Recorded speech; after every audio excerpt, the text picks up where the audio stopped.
Police recover another gun in St. Andrew. Hi again and welcome. This is Links 007 TV News Report, and we'll be right back with the full and exclusive details to come. Welcome to Links 007 TV News Report, providing you with the best in local and international news updates.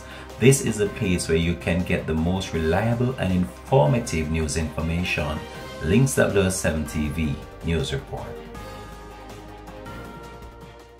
Welcome back and thanks for joining us. This is Links 007 TV News Report.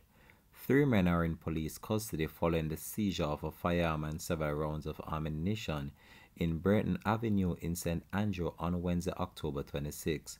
Reports from the Hunts Bay Police are that at around 10:20 a.m., law enforcement officers were conducting a vehicular check when a Honda Civic motor car was observed being diverted upon the occupants seeing the police. The car was subsequently intercepted and searched along with its occupants, and a Taurus 9mm pistol loaded with 12 9mm rounds of ammunition was found under one of the passenger's seat.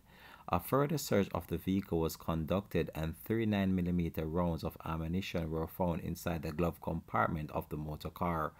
The men were arrested and subsequently charged. Their identities are being withheld pending further investigation by the police. This has been Links 007 TV News Report. Thanks for watching.